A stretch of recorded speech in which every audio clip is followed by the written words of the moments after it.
नमस्कार, मैं हूं ताबिश हुसैन। आज पड़ताल उस सच की होगी जिस सच का सामना करने से पाकिस्तान डरता है और हिंदुस्तान हर इंटरनेशनल फोरम पर पाकिस्तान के उस आतंकी चेहरे को बेनकाब करता रहता है। वो आतंकी चेहरा है दाऊद इब्राहिम का, जिसका इंतजार हिंदुस्तान का कानून कर रहा है।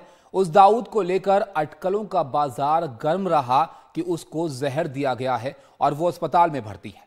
लेकिन इन अटकलों से आगे की सच्चाई यह है कि आतंकी साजिश में दाऊद का दिमाग ही जहर भरता है।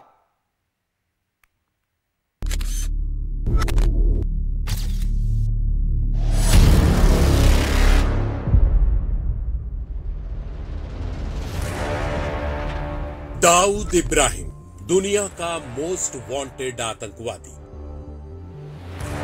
दाऊद इब्राहिम ग्लोबल टेररिस्ट का ठप्पा। दाऊद इब्राहिम इंटरपोल की रेड लिस्ट में नाम। दाऊद इब्राहिम 207 करोड़ रुपए उसके सिर पर इनाम।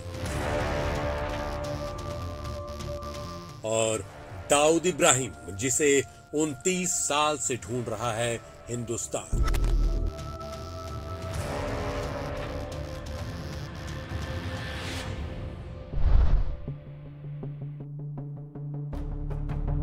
उन्नीस में मुंबई में हुए एक के बाद एक आतंकवादी हमलों और धमाकों में बेगुनाहों की जान लेने वाले दाऊद इब्राहिम के बारे में एक खबर आ रही है कि उसके प्राण पखेरु उड़ने वाले हैं।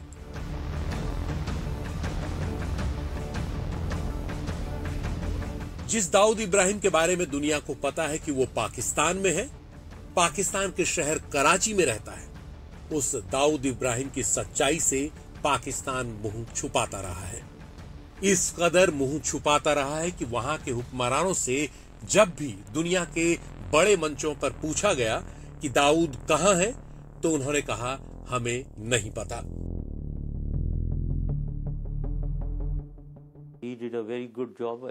उसने बहुत अच्छा काम किया क्योंकि भारतीयों ने 3000 गुजरातियों की हत्या कर दी। गुजरात में 3000 मुसलमानों की हत्या की। इसी वजह से दाऊद इब्राहिम ने प्रतिक्रिया दी, मुझे नहीं पता कि दाऊद इब्राहिम पाकिस्तान में छुपा है। मैं इसका जवाब नहीं दे पाऊंगा।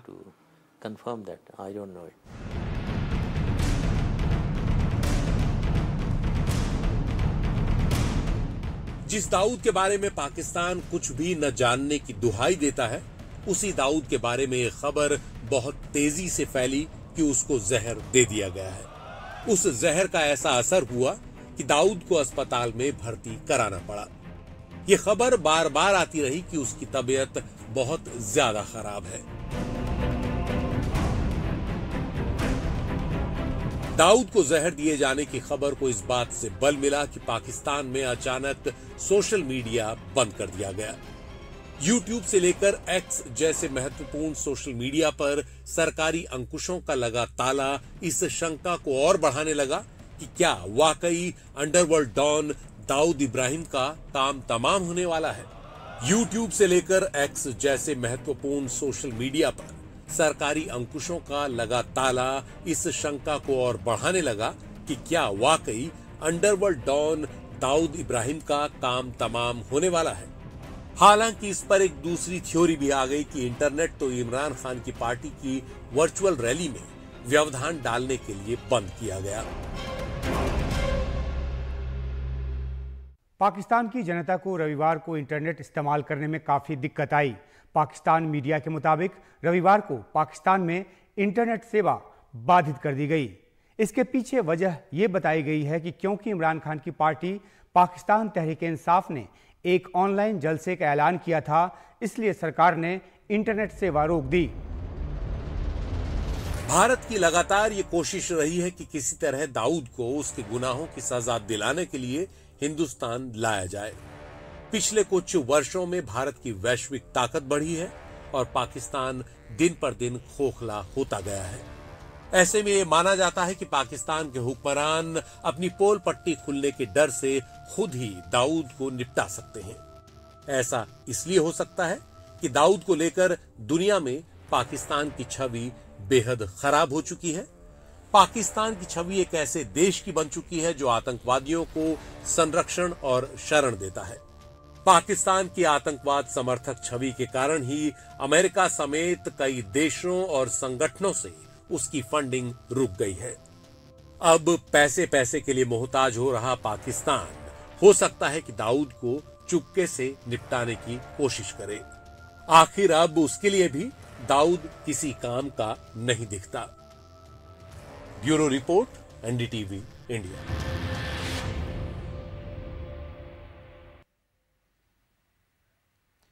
दाऊद ने पहले माफियागिरी को और फिर आतंक और ड्रग्स की कालाबाजारी को अपनी काली कमाई का धंधा बनाया। वो भारत से भाग निकला था और पाकिस्तान ने उसको पनाह दे दी थी, लेकिन उससे पहले कुछ मौके आए जब वो पकड़ा जा सकता था। एक बार तो वो अपनी पसंदीदा बिरयानी खा रहा था कि तभी छापा पड़ा, लेकिन वो बिरयानी छोड़कर वहां से भाग निकला।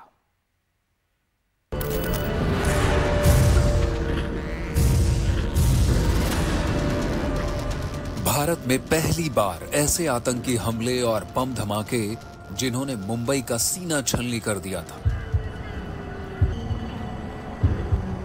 30 साल पुराने उस दर्द की चीत्कार पूरे देश में सुनाई पड़ी। 12 मार्च 1993, 2 घंटे के भीतर एक नहीं, 2 नहीं, बल्कि पूरा 13 बम धमाके। 257 लोगों की जान चली गई, 713 लोग घायल हुए। लोग आज भी उस दिन की कड़वी यादों से सिहर उठते हैं। जैसे ही इस आतंकी वारदात की जांच शुरू हुई तो यह पता चला कि इसका मास्टरमाइंड दाऊद इब्राहिम है, जो तब तक मुंबई में अंडरवर्ल्ड का डॉन बन चुका था और उससे पहले ही देश छोड़कर भाग गया था।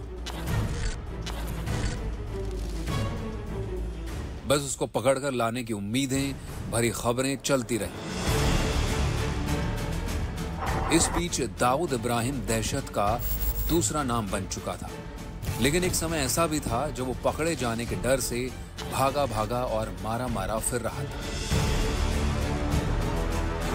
कभी राजस्व खुफिया निदेशालय यानी DRI के डायरेक्टर रहे बीवी कुमार की 4 साल पहले किताब आई तो दाऊद के डरे होने और चालाकी से भाग निकलने के तमाम किस्से सामने आए।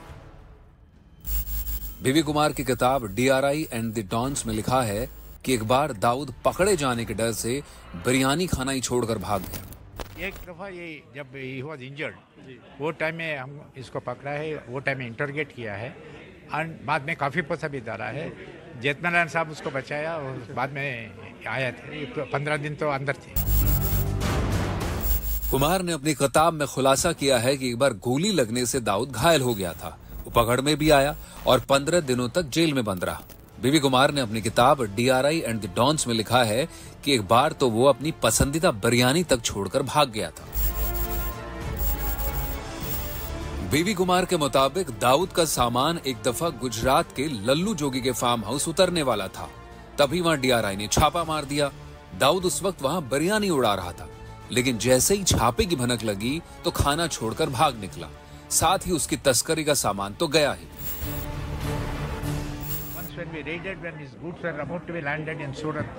जब उसका सामान गुजरात में लल्लू जोगी के फार्म हाउस में उतरने वाला था तब हमने वहां छापा मारा। वो अपना सामान और बिरयानी खाना छोड़ भाग खड़ा हुआ। So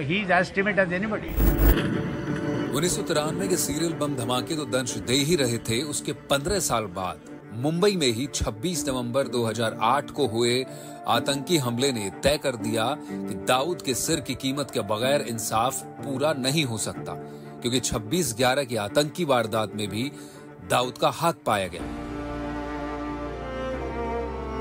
लेकिन पाकिस्तान था कि उसके सिर पर हिफाजत का साया फैलाकर बैठा रहा। पाकिस्तान में बैठकर दाऊद भारत में आतंकी हमलों की साजिश रचता रहा। वो वहां से टारगेट और सुपारी किलिंग का काम करता रहा। साथ ही पाकिस्तान में उसका ड्रग्स और अफीम की तस्करी का काला धंधा भी फलते फूलते रहा। पाकिस्तानी सेना, उसकी खुफिया एजेंसियों और इंटरनेशनल ड्रग्स नेटवर्क से साठ गांठ के कारण उसका ड्रग्स का धंधा फलते फूलते रहा। दाऊद पाकिस्तानी सुरक्षा एजेंसियों को भी फंड करता था और पाकिस्तान उसकी सुरक्षा और स्वागत में जाजम की तरह बिछा रहा। एनडीटीवी इंडिया की रिपोर्ट। 2005 में दाऊद की बेटी की शादी का भव्य रिसेप्शन दुबई में हुआ था। उसी रिसेप्शन में दाऊद को ढेर करने का प्लान बना लिया गया था। आज के राष्ट्रीय सुरक्षा सलाहकार अजीत डोभाल ने पूरी प्लानिंग कर रखी थी, लेकिन मुंबई पुलिस की एंट्री ने सारा प्लान चौपट कर दिया था।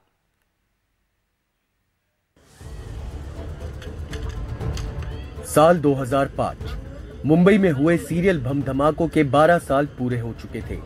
उन धमाकों का मास्टरमाइंड दाऊद इब्राहिम दुबई में अपनी बेटी की शादी में मशगूल था। पूरी तैयारी हो चुकी थी, लेकिन एक तैयारी हिंदुस्तान में भी हो रही थी, दाऊद के खात्मे की, उसको हमेशा हमेशा के लिए ठिकाने लगाने की।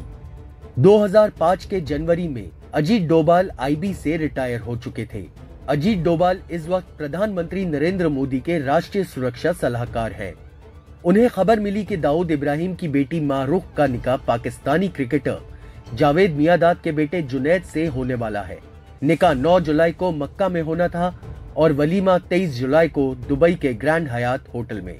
भारतीय सुरक्षा और खुफिया एजेंसियों को लगा कि यही मौका है दाऊद के सफाई की। अब इस काम को अंजाम कैसे दिया जाए, ये एक यक्ष प्रश्न था।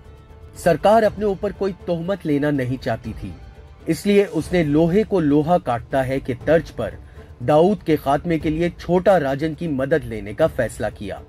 छोटा राजन 1993 के धमाकों के बाद ही दाऊद से अलग हो चुका था। इस पूरे ऑपरेशन को अजीत डोभाल ऑपरेट कर रहे थे, जो जानते थे कि छोटा राजन दाऊद से बदला लेने के लिए तड़प रहा है। दरअसल साल 2000 में छोटा राजन पर बैंकॉक में दाऊद ने हमला करवाया था। बदला लेने के लिए छोटा राजन अजीत डोभाल के प्लान में शामिल हो गया। राजन ने अपने 2 भरोसेमंद शूटर्स विक्की मल्होत्रा और फरीद तनाशा को दाऊद को ठिकाने लगाने का काम सौंपा। इनकी ट्रेनिंग भारत में एक सीक्रेट लोकेशन पर हुई। दोनों को दुबई पहुंचने के लिए जाली ट्रैवल डॉक्यूमेंट्स और टिकट्स का भी इंतजाम हो गया था, लेकिन मुंबई पुलिस को छोटा राजन गैंग के सदस्यों की मौजूदगी की भनक लग गई। फिर वो हुआ जो नहीं होना चाहिए था। एक दोपहर डोभाल मुंबई के एक होटल में बैठकर राजन गैंग के शूटर्स को ब्रीफ कर रहे थे। तभी पुलिस ने धावा बोल दिया। डोभाल को बहुत गुस्सा आया। उन्होंने पुलिस को बताने की कोशिश की कि वो कौन है, लेकिन मुंबई पुलिस तनाशा और मल्होत्रा को अरेस्ट करके ले गई। डोभाल को मजबूरी में कदम पीछे खींचने पड़े। बाद में खुद छोटा राजन ने एक बार कहा था कि मुंबई पुलिस में दाऊद के तमाम भेदिए भरे पड़े हैं। डोभाल के सामने से छोटा राजन के शूटर्स को उठा ले जाने वाली पूर्व आईपीएस अधिकारी मीरा बोरवांकर ने बाद में कहा कि उन्हें डोभाल के प्लान की जरा भी खबर नहीं थी, लेकिन 2 एजेंसियों में तालमेल की कमी के कारण भारत का एक बड़ा दुश्मन तब बच गया था। वैसे बीच बीच में दाऊद के मरने की खबरें जब तब आती रहीं।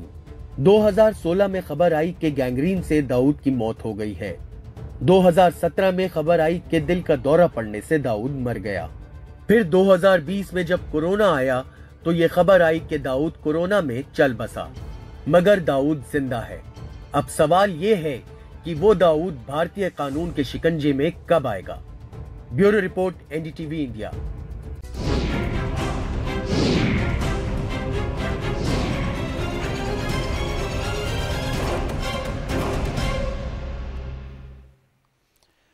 ब्रेक के बाद आपका स्वागत है। सच की पड़ताल में दाऊद इब्राहिम की बात हम आज कर रहे हैं। दाऊद इब्राहिम ने पूरी जिंदगी आतंक और नफरत की फसल ही काटी है, लेकिन अब उसे अपनी जिंदगी के खात्मे का डर सता रहा होगा। दरअसल पिछले कुछ समय में पाकिस्तान में एक के बाद एक कई आतंकी मौत के घाट उतारे जा चुके हैं और ऐसे में दाऊद को भी ये डर सता रहा होगा कि न जाने कब उसका भी नंबर आ जाए। पाकिस्तान के नाना करने के बावजूद ये बात जग जाहिर है कि दाऊद पाकिस्तान में ही है और पाकिस्तान आतंकवादियों को पनाह देते रहा है, लेकिन पाकिस्तानी सुरक्षा एजेंसियां मतलब निकल जाने के बाद उन्हीं आतंकियों का काम भी तमाम कर रही हैं। इस बीच खबर आई है कि लश्कर तैयबा के प्रमुख हाफिज सईद का करीबी हबीबुल्लाह मारा गया है। उसे अज्ञात हमलावरों ने गोली मार दी। 2016 में उरी में हुए आतंकी हमले में हबीबुल्लाह भी शामिल था। उरी कांड के बाद ही भारत ने पाकिस्तान में सर्जिकल स्ट्राइक की थी। इसी तरह कई आतंकवादी पाकिस्तान में अंदरोढेर हो रहे हैं, लेकिन पिछले कुछ समय में ही पाकिस्तान में दर्जन भर आतंकवादी मार गिराए गए। इनमें बिलाल मुर्शीद, अकरम गाजी और अबू कासिम शामिल हैं। जाहिर है कि ऐसी घटनाओं से दाऊद को भी लग रहा होगा कि शायद उसके भी अब दिन कम ही बचे हैं। एनडीटीवी इंडिया की रिपोर्ट।